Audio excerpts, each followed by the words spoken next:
One day, Carmen and Don Julian were talking about how Alfredo was not yet decided in marrying Esperanza, even though they have been engaged for several years. Papa, and when will the long table be set? I don't know yet. Alfredo is not very specific, but I understand Esperanza wants it to be next month.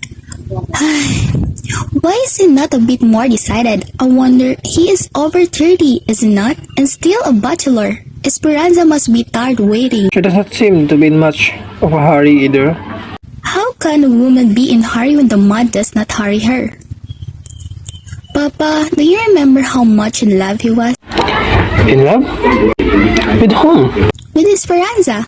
Carmen remembered those enthusiastic days where flowers, serenades, notes, and other things were being given by Alfredo. But things have been changed. What do you think happened, Father?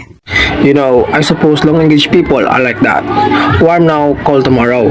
I think they are oftener cool than warm. The very fact that an engagement has been allowed to prolong itself argues a certain placidity of temperament or of affection on the part of either or both. One evening, Alfredo had gone neighboring with Don Julian and he met a young woman at the door. He was puzzled when the girl smiled, and Alfredo thought that he met is the sister of the judge. And later, Don Julian informed him that she was not the judge's sister, as he had supposed, but his sister-in-law, and that her name was Julia Salas. Oh, I apologize. I thought you are the judge's sister. That is nothing. Each time I was about to correct you, but I remembered a similar experience I had once before. Oh, A man named Manalang. I kept calling him Manalo. After the 10th time or so, the young man rose from his seat and suddenly said, "Pardon me, but my name is Manalang. Manalang. You know, I never forgave him." On Sunday morning after Mass, while Don Julian and Judge were playing chess, Alfredo and Julia Salas went out to chat. He enjoyed talking with her and it was evident that she liked his company. Their closeness had reached to a point where Alfredo looks forward to visiting Julia than spending time with Esperanza. And the way he treated Esperanza has been changed. They used to go to church together, but somehow Alfredo forgot it because he is busy. Esperanza, which is the fiancée of Alfredo, is known as a passionate woman and of strong will and principles. And we can say that she is a woman of exquisite beauty, charm, and wit. Why have you changed? We're supposed to go to church together. Where were you during the Sunday? sometimes I go with Papa to Judge Del Valle. Not telling Esperanza the whole details, that he realized that yet something that would not be denied backbone is piracy, yet he still continue hanging out with Julia Salas, their usual spot in the balcony. Up here, I find something. Amusement?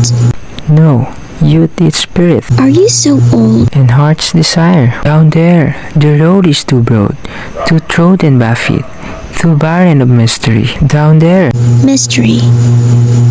That is so brief.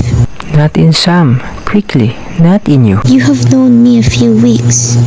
So, the mystery. I could study you all my life and still not find it. So long? I should like to. Just before Holy Week, and the time has been come, when Alfredo then tried to express his attraction to Julia, when Don Julian invited the judge and his family to spend Sunday afternoon at Tanda, where he had a coconut plantation and a house on the beach. And after the merienda, Don Julian sauntered off with the judge to show him what a thriving young coconut looked like. Plenty of leaves, closet, rich green. Alfredo from afar watched Julia convoyed by the kids. He then came up with them and they both smiled with each other. I hope you are enjoying this. Very much. It looks like home to me. Except that we do not have such a lovely beach. There was a breeze from the water. It blew the hair away from her forehead and weaved the tuck-up skirt around straight, slender figure. Her face was not notably pretty, yet she had a tantalizing charm, all the more compelling because it was an inner quality, an achievement of the spirit.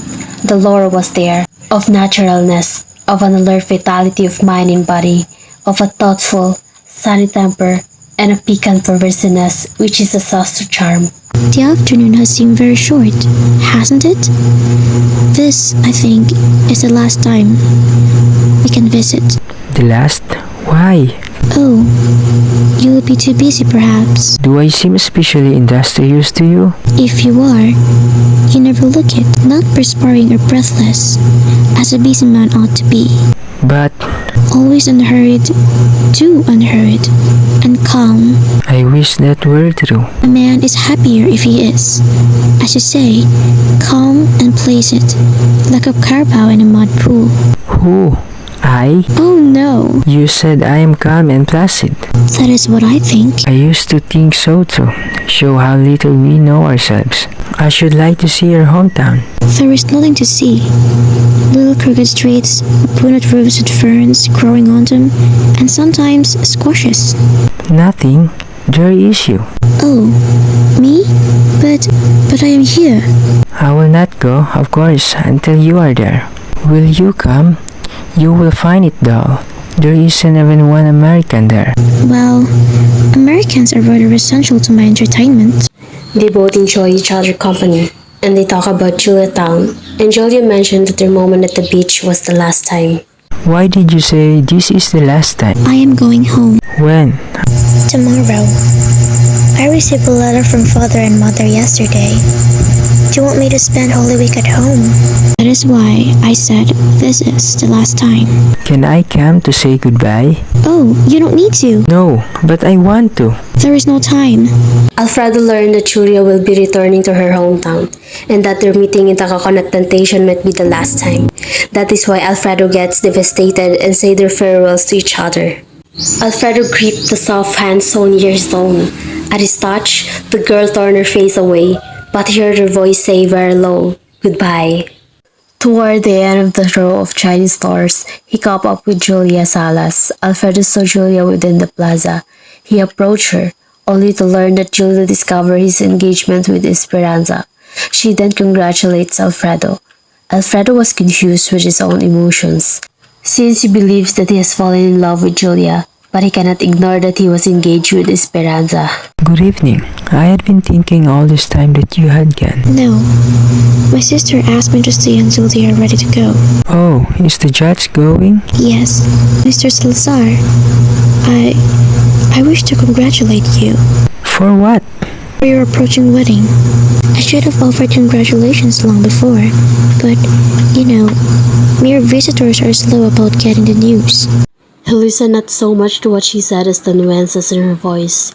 He heard nothing to enlighten him, except that she had reverted to the formal tones of early acquaintance. No revelation there, simply the old voice cool, almost detached from personality, flexible and vibrant, suggesting potentialities of song. Are weddings interesting to you? When they are friends. Yes. Would you come if I asked you? When is it going to be? May. May is the month of happiness, they say. They say, would you come? Why not? No reason. I'm just asking. Then you will? If you will ask me, Then I ask you. then I will be there. The gravel road lay before them. At the road's end, the lighted windows of the house on the hill. There swept over the spirit of Alfredo Salazar, a longing so keen that it was pain, a wish that that house were his, that all the bewilderments of the present were not, and that is the woman by his side were his long-wedded wife, returning with him to the peace of home. Julia, did you ever have to choose between something you wanted to do and something you had to do? No, I thought maybe you had had that experience. Then you could understand a man who was in such a situation. You are fortunate. is this man sure what he should do? I don't know, Julia. Perhaps not. But there is a point where a thing escapes us and rushes downward of its own weight, dragging us along. Then it is foolish to us whether one will or will not, because it no longer depends on him. But then, why? Why? Oh, what do I know? That is his problem after all. Doesn't it interest you? Why must it? I have to say goodbye, Mr. Salazar. We are at the house. Without lifting her eyes, she quickly turned and walked away. Then Alfredo realized the sad 3 years of engagement, a very near wedding, perfect understanding between the parents, his own conscience, and Esperanza herself. Esperanza waiting. Esperanza no longer young, Esperanza the efficient, the literal-minded, the intensely acquisitive. Esperanza was one of those fortunate women who have the gift of uniformly acceptable appearance. She never surprised one of the unexpected homeliness nor with startling reserves of beauty. At home, in church, on the street, she was always herself, a woman past first bloom, light and clear of complexion, spare of arms and of wrist, with a slight convexity to thin throat, a woman dressed with self-conscious care, even elegance, a woman distinctly not average. And then Alfredo and Esperanza came back together and had a little chat about Calixta, her sister. Well, what of it? She is not married to him. Besides, she should have thought of us. Nanay practically brought her up. We never thought she would turn out bad. You are very positive about her badness. But, do you approve? Of what? What she did? No. Well, All I say is that it is not necessarily weak. why shouldn't it be? You talk like an immoral man. I did not know that your ideas were like that. My ideas? The only test I wish to apply to conduct is the test of fairness. Am I injuring anybody? No. Then I am justified in my conscience. I am right. Living with a man to whom she is not married, is that it? It may be wrong, and again it may not. She has injured us. She was ungrateful. The trouble with you, Esperanza, is that you are. Why do you get angry? I do not understand you at all. I think I know why you have been indifferent to me lately. I am not blind or deaf. I see and hear what perhaps some are trying to keep from me. Why don't you speak out frankly before it is too late? You need not think of me and of what people will say. Yes, one tries to be fair, but it is hard. One would like to be fair to oneself first, but that's too easy. One does not dare. What do you mean? Whatever my shortcomings, and no doubt they are many in your eyes, I have never gone out of my way, of my place, to find a man. Esperanza, if you suppose I... If you mean you want to take back your word, if you are tired of, why? Why don't you tell me you are tired of me? Argument heated, and Esperanza revealed that she actually knew what was happening between Alfredo and Julia. She dared Alfredo to leave her, and Alfredo was made to choose and Alfredo chose to live the life in marrying Esperanza.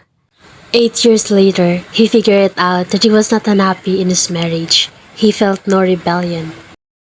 He went to a business trip to a town where Julia lived, and he is in the lakeshore of Laguna. And then he realized the decision was the right thing to do. And somehow or other, he had known that he would find her house because she would surely be sitting at the window, or else before bedtime on a moonlit night. The house was low and the light in the sala behind her threw her head into unmistakable relief. He sensed rather than saw her start of vivid surprise. Good evening. Good evening. Oh, are you in town? On some little business. Won't you come up?